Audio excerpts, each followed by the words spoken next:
The Stop Drop Gaming F1 show is brought to you by Stop Drop Gaming's F1 2014 Sunday Night Leagues for Xbox 360 and soon F1 2015 on Xbox One.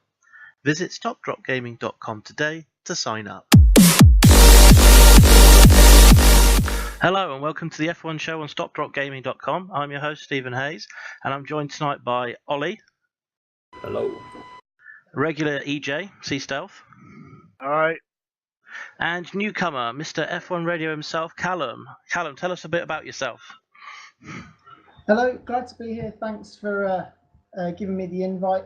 I run a YouTube channel since 2013. That's the Mr. F1 Radio one. I also have a website, The Racing Line. That's theracing-line.weebly.com, which has had over 10,000 unique views since starting in October 2013. Has received positive comments from Red Bull Racing, Pirelli, and BBC WM. So it's been a positive few years, and I'm aiming to go into presenting Formula One coverage for Sky BBC in the near future. So realistically, we should have a better host than me then, is what you're saying, Callum? No, not directly. Okay then, so on the weekend was the Spanish Grand Prix. And Nico Rosberg was able to win the race and therefore break the Hamilton stranglehold. Did we enjoy the race? No. Don't all jump. No. Why did we not enjoy the race? There wasn't enough. Jos Verstappen only finished 11th. Max Verstappen. Spain's never been a great track though, really, has it? True. Well, we'll get onto that later. So Nico Rosberg crossed the line in P1. Do we think that this is a turning point for him? No. I'd say it is really because, well, we've got Monaco coming up next, and he's heading for a hat trick of wins there, and that cut Lewis Hamilton's lead down to 13 points. So it's obviously, if you can get the win there, then it's game on in the championship. To be fair, the only reason he won last year at Monaco is because he crashed off in qualifying and prevented Hamilton from getting on pole, and then slowed up the whole field for the whole race because nobody could get past him. But isn't that what you do in Monaco, though? You don't need to be the fastest car except for on a Saturday. Yeah, but he wasn't going to be the fastest car unless he crashed off and prevented Hamilton from doing his fast lap. I feel we're going to a 2014 debate really here, so I think we can get back on topic. Well, to be fair, the same argument could be said about the Spanish Grand Prix. One could argue, as with Maldonado back in 2012, that Rosberg won the race on the Saturday by taking the pole. I mean, the wheel spin that Hamilton suffered at the start of the race pretty much handed it to Nico on a plate, would we not agree? EJ, what was it like from your perspective? Crap, because I don't like Rosberg and I don't like Hamilton, so that's the period. As always, the straight-talking Holland guy. Oh, that's great. Unless Max Verstappen is winning, then it's not fun at all. Yep. But that won't happen. But Red Bull is also suffering. So, no, I like to see Ferrari a little bit closer to them. So they have Totally more unbiased battle. reviewing here. Ferrari might get a bit So- closer so- in Canada with this supposedly huge engine upgrade. In Canada. So it's quite fair to say that the Rosberg victory was slightly unpopular with the majority of this lobby, apart from Callum. But Lewis Hamilton, he battled through. He did have an opportunity to do something a little different. Should the Mercedes team have tried him on 35 laps on that hard tyre to see if he could make a race of it, make a fist of it like Bahrain last season? No. Callum? It would have been interesting from a fan's perspective, and I think we all would have liked to have seen that. But you've got to put yourself in Nico Rosberg's shoes. You wouldn't have been very happy about it. You know, Lewis threw the race away at the start, and I think that's what cost him the race. And I think Mercedes were fair enough to put him on a 3-stop. They were battling Vettel at the time. Faster car, faster tyres for Rosberg, though. EJ, you also said no. You agree with Callum?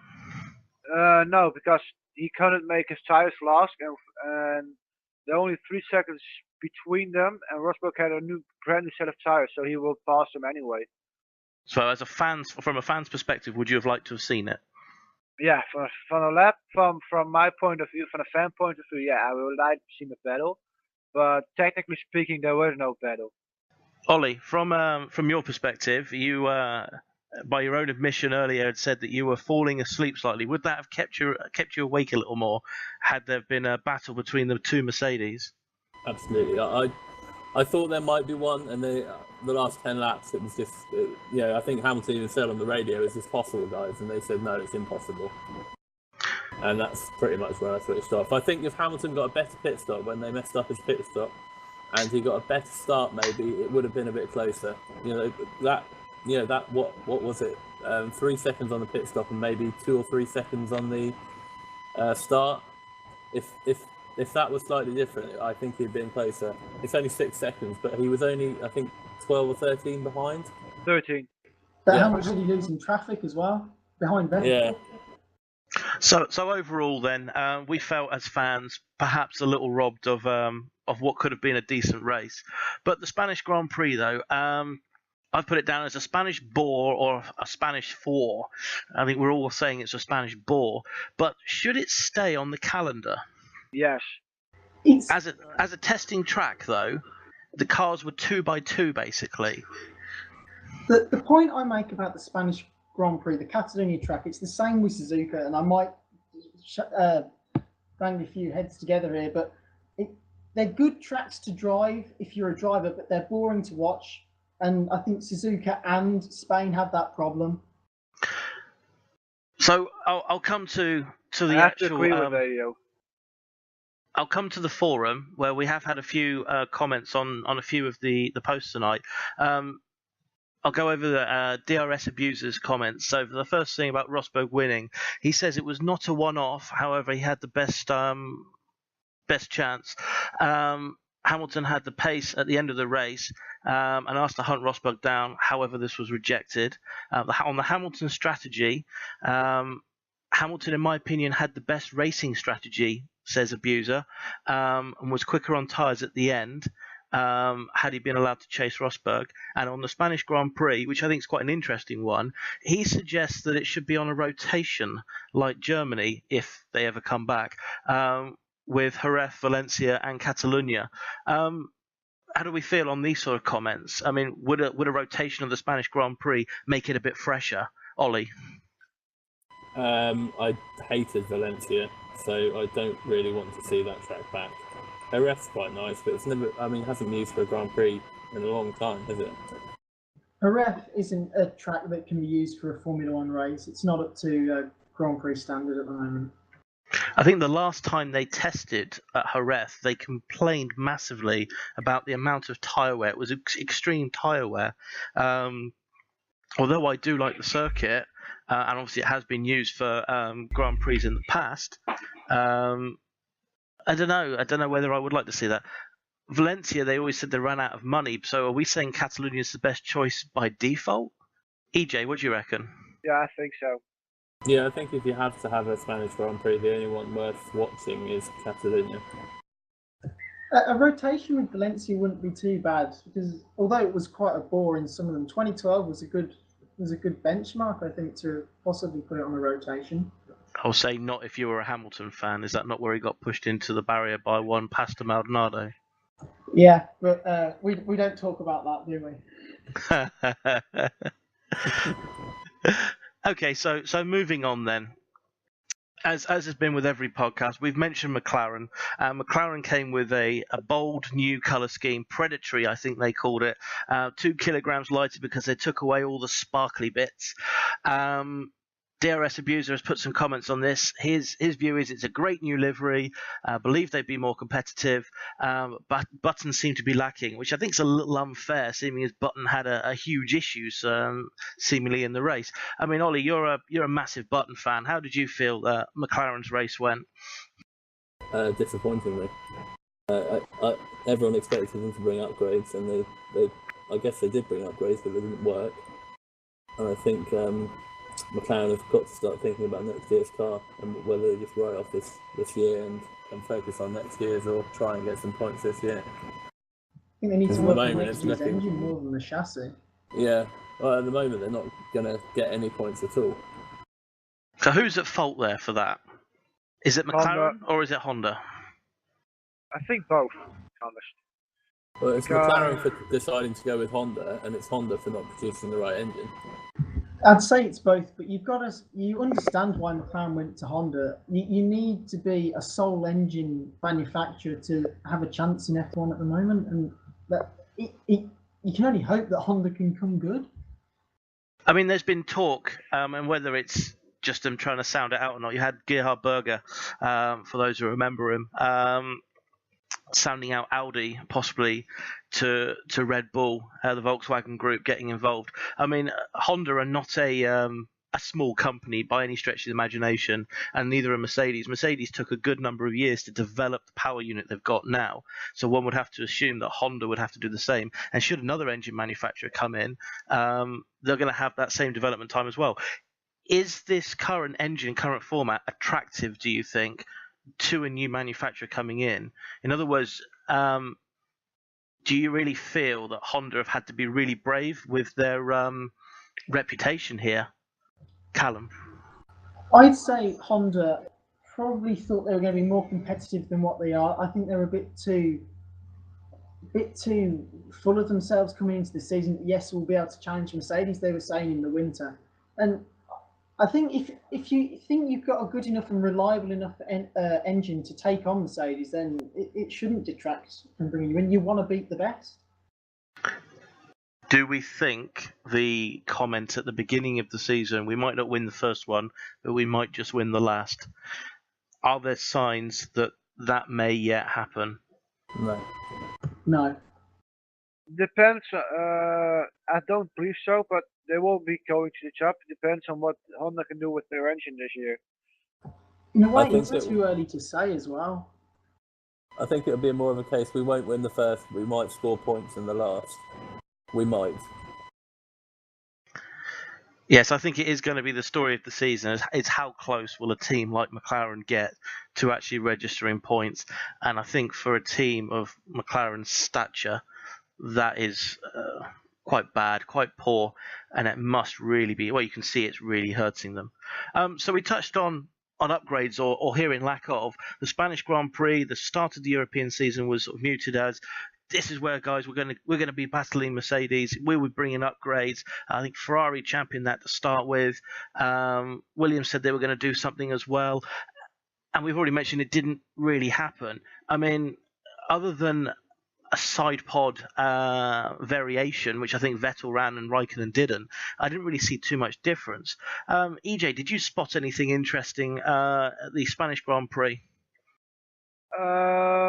The Williams had a smaller side pod because they had something revolutionary with their cooling system. But no, I didn't see anything. Toro Rosso didn't bring any great upgrade because they already had one. Manor didn't because they're focusing on 2015 car. So no, I don't think any teams have bring a too much big upgrade to jump them up. Look at Force India.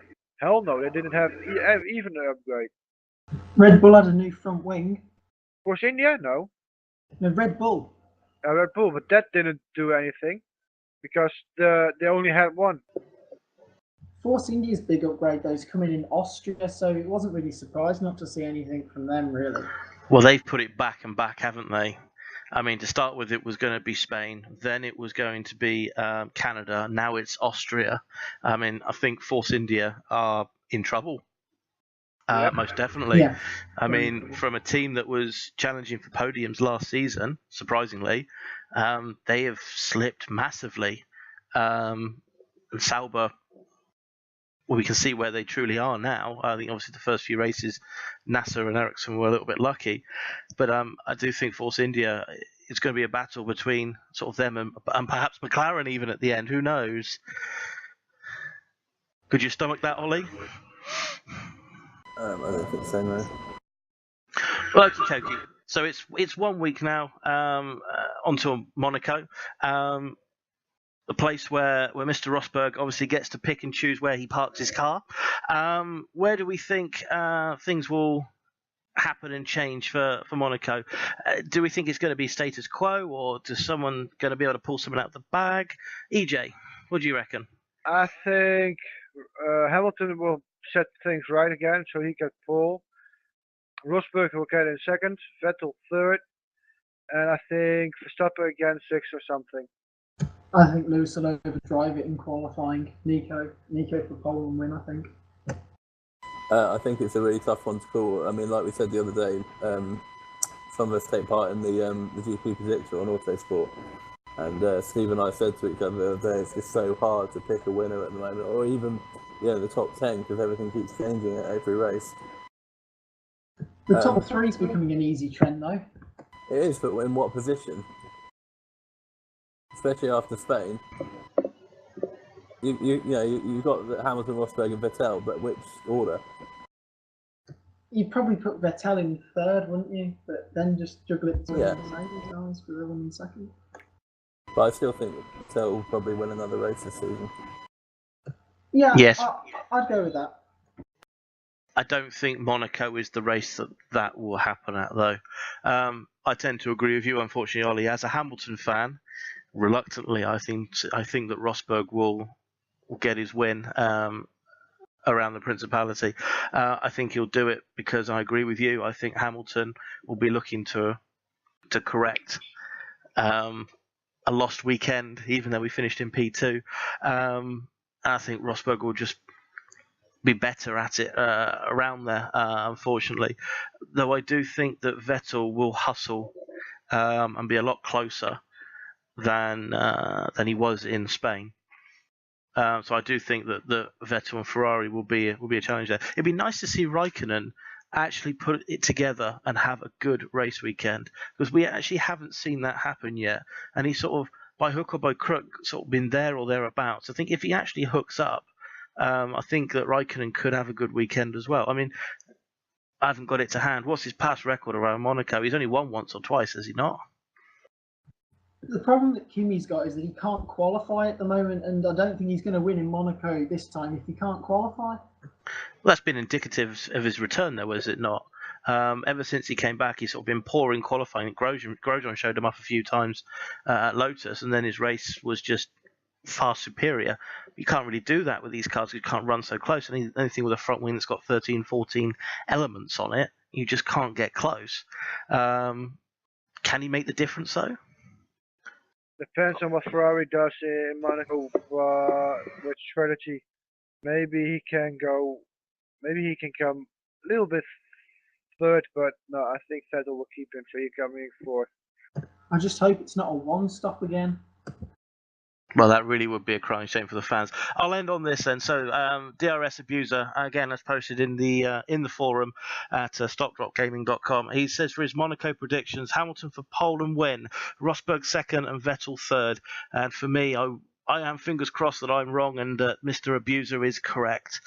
But anyway, thank you for listening tonight. I've been your host, Stephen Hayes. I've been joined by Ollie, Callum and EJ. And we bid you adieu. Have a lovely evening. Good night. Good night. Bye.